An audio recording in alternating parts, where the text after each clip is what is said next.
Goeiedag! Good day, fellow South Africans and citizens of the world. And, there's one thing about the Chinese, and that is they certainly have a colonization model in place. And it has 5 basic points. I'm keeping it really simplistic. The first one is identify a country that is just completely going crap. Like South Africa, like Venezuela. Number 2, lend them money as much as they want. Because number 3 is the debt trap. And the debt trap is where they can't repay that money. So what do? You say, okay, we'll take your strategic assets like your airports, like your harbors, like your mines, basically take over the country, the assets of the country. And then number 5 is just bring in the Chinese and colonize it, which is happening all over the world right now. There are parts of Africa where, you take the port of Mombasa, it's now owned by the Chinese. You take the airport at Uganda, it's now owned by the Chinese. Same thing in Zambia. You take the railway line between Nairobi down to Mombasa, it's owned by the Chinese.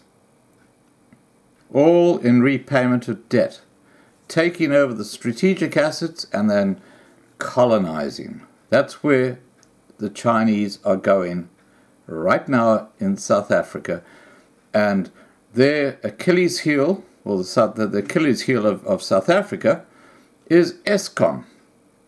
And the Chinese are just playing a game.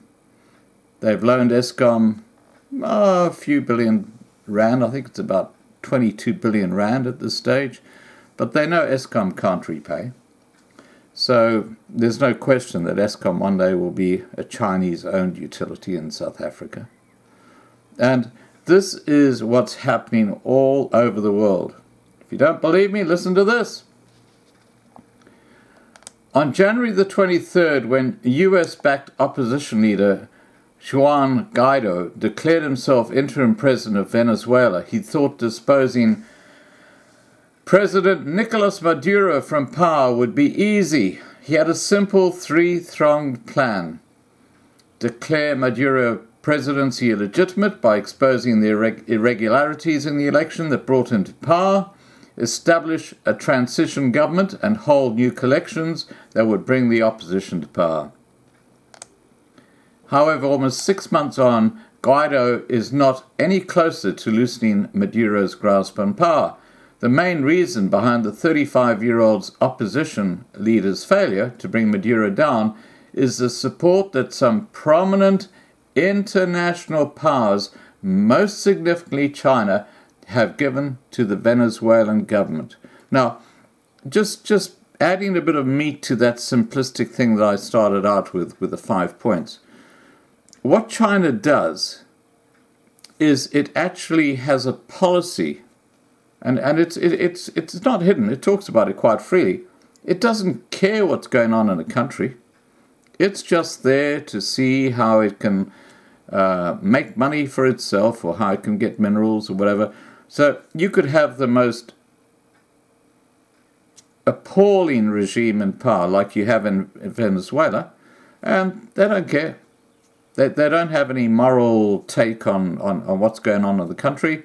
The only thing they're interested in is colonization. And that's why they love countries like Venezuela and like South Africa and like Zimbabwe. China, a global power with significant financial and military ties to Venezuela, refused to recognize Guaido's presidency on the grounds that doing so would amount to intervening in the internal affairs of a sovereign state. Exactly what I'm talking about. That's the game they play. Guaido's foreign backers, the US, chief amongst them, interpreted China's stance on the issue as support for Maduro and his government, and even implied that China is responsible for the ongoing crisis in Venezuela. On April the 13th, for example, during a visit to Chile, U.S. Secretary of State Mike Pompeo said that he believes China's bankrolling of the Maduro regime helped precipitate and prolong the crisis in that country. More recently, U.S. Southern Command Chief Admiral Craig Feller claimed that Chinese support to Venezuela in the form of surveillance technology has been used to monitor and repress the Venezuelan people. Now, they've really got those systems in place in China where they've got this social mandate, and if you don't behave yourself and do what the Chinese want, you have what they call benefits taken away. Talk about black privilege. My gosh, wait until they bring the social credit into South Africa. Let's see how fast that dissipates. Meanwhile, acknowledging the important role China's been playing in the ongoing crisis, Guaido started a campaign to convince Beijing to end its support for the Chavista government. Only a day after Pompeo's criticism of China, the self-declared interim president published an op-ed in Bloomberg titled "Why China Should Switch Sides in Venezuela." In the article, Guaido argued that the opposition government would protect China's interests and investments better than the Chavistas and pledged to give China new financial incentives in Venezuela if it agreed to cease its support to the current government. Guaido's article and Pompeo's statement only confirm a fact many Venezuelan watchers have been aware of for a very long time. China's political stance is the key factor that will determine the future of Venezuela.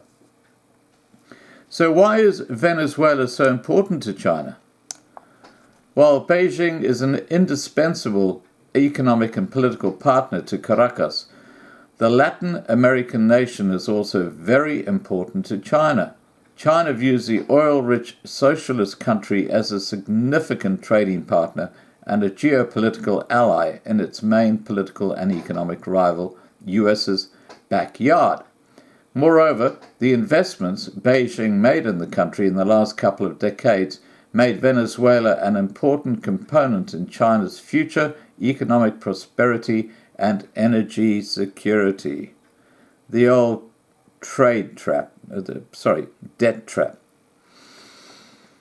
Cooperation between China and Venezuela began to grow significantly following Hugo Chávez's ascent to power in 1999. Following Chávez's death in 2013, the good relations between the two nations continued under Maduro's presidency. From 2000 to 2018, the trade between the two countries increased to more than 20-fold, and the value of Chinese direct investment to the country reached $6 billion. Meanwhile, the total value of Chinese loans to Venezuela surpassed the $60 billion mark. The trade debt trap. That's what we're talking about. It's a trap. The majority of China's loans to and investments in Venezuela have been related to the oil sector. In 2007, Beijing created the China-Venezuelan Joint Fund, FCCV, which allowed Venezuela to receive loans from China in tranches of up to $5 billion and pay them with shipments of crude oil. The FCCV allowed the Chinese government to get involved in oil production in the Orinoco oil belt, which is considered to be the world's largest oil reservoir. Having accumulated a significant amount of debt over the past 2 decades, Venezuela is struggling to repay Chinese loans, as its oil production continues to decline due to the ongoing crisis costs. This puts China's economy and energy security at risk. Meanwhile, the majority of Chinese direct investments in Venezuela have either been put on hold or completely abandoned due to the unfavorable conditions for business in the country. Acknowledging the risk it's currently facing in Venezuela, China re-evaluated its objectives and limited the issuing of new infrastructure loans to the country. It focused on financing mixed enterprise that it created in partnership with Venezuela's state-owned energy firm Petróleos de Venezuela S.A. it has also increased the mechanisms of control over the final use of the credit used to Caracas. Despite these challenges and the risk of suffering potential economic losses, Beijing continues to stand by the Maduro government, at least for now. The official reason behind this position is that the Chinese government is not willing to intervene in a sovereign state's internal affairs.